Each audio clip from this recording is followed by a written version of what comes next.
Yes, yes, indeed. Okay. So, I mean, I guess it'd be great though, Paul, I guess it'd be great to start off with yourself. Because being one of the main lead singers at the group, how did you know that actually that was more of that was your calling and when it came to singing? Well, Um, I, I I like to think that I was born with the voice.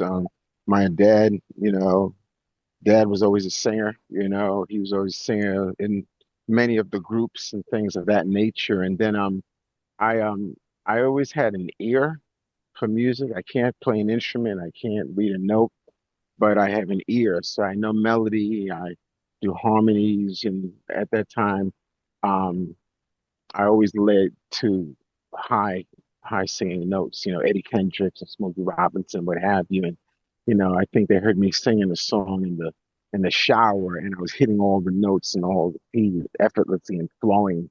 I think I don't know, 10, 11, and that's when Dad said to our mom that, hey, Anthony could sing, and before I know it, I was singing with him in the dining room with all the groups doing harmonies, all these groups just singing and then blowing and singing naturally. And then eventually, you know, mom and dad are always family oriented. So my dad shaped and honed and brought out Lou's vocals and B's vocals, and eventually a friend in our area, he had a voice, and we came to make a group.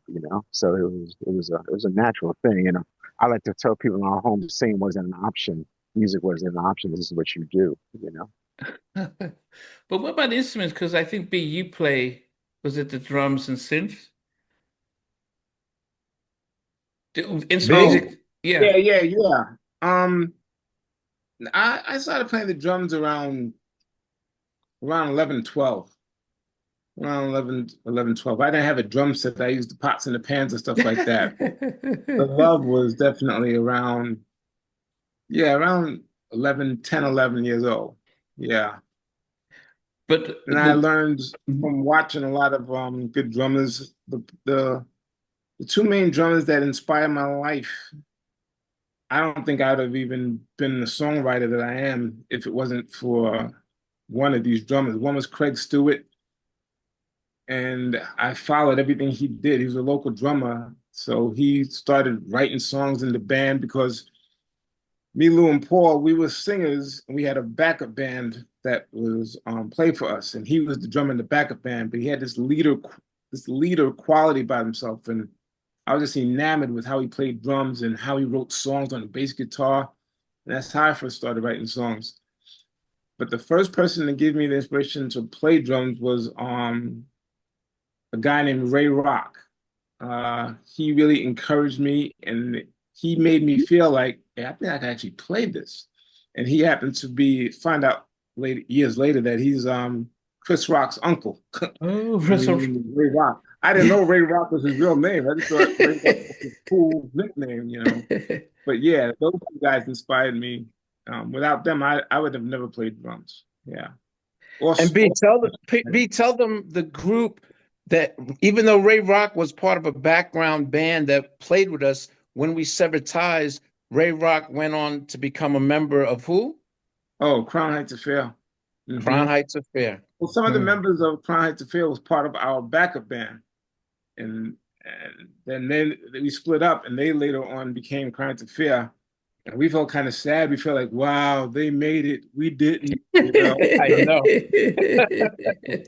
And, But yeah, yeah, he was a great, great inspiration, great inspiration. which one of you took to writing more when it comes, because songwriting seems to be in some cases a gift, and in some places it's like a talent that you have to hone. Which were the three of you? For I, I me, think we all, I think we all had that skill.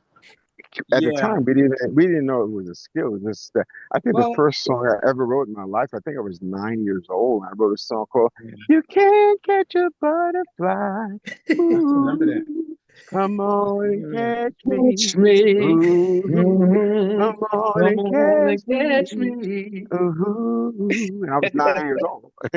You know, Yeah. yeah. And then Lou. I mean, I wrote this song. I wrote this like, song when we lot of weren't scripts we and stuff. didn't well we didn't have a record deal at the time, but I did write this song. It was dedicated to a fictional group member that we said had passed away at the time, and we're dedicating this song to her. And the name of the song was called "I Can Feel I Your can feel your Presence." Do y'all presence. remember that? Of course, it was a great show song too. Yeah, we performed it at Club Ecstasy and everything. Oh my goodness. Did you? But you never really record. How did that just when you're doing stuff like that though? Is it just you visually it just comes natural, or is it like, man, let's find a word that rhymes with this, and or does the whole story and the flow come out, and you just have to find a melody to go with it? All of the above. Sometimes songs kind of literally write themselves. It can start with a melody, it can start with a drum beat, it can start with the chorus, then you fill in the verses. Sometimes you just kind of creatively just go where the song takes you sometimes. Yeah. It's so funny when I like as a group, I always work with outside producers anyway, because I always like to have outside movements. And I was thinking about Alice, I went to Howie's basement, Howie and too. yeah, just because I always worked with producers all the time. And as soon as I went down there, I heard and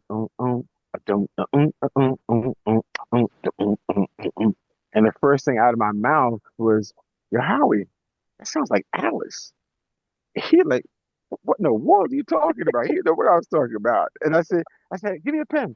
And I went in the back, and Howie's back in his basement. And I think within 20 minutes, I wrote that. And we watched a lot of TV, and I was a honeymooners fanatic. And that's Ah, why I wrote it, Alice, how much just for me. And that's why it ends up with "Baby, you're the greatest." Because and that took like 20 minutes to write. And it's so funny because the song, I remember that influence that was later became our dear friends at the time, Jimmy Jam, Terry Lewis, mm, because I loved to get it up, and that's why mm. I started and break. Hey guys, thanks for watching. Thanks for being a part of Halftime Chat. Please remember to subscribe, share, and comment. But most importantly, why don't you become a member of Halftime Chat? We've got amazing videos, amazing perks, and being able to support the channel. But anyway, thanks for watching. Take care. I never participated in that kind of. And somewhere in between us for even loving us, on which I did miss you with. What was it like growing up? She's still making an impact on 4 houses down. I have a couple of pieces. trying to get this one and that one. That works for you, but just for me, No. Okay. They don't understand what Jodeci Boys and Men all play it. And all these guys, they all work together. I mean, I love all different genres.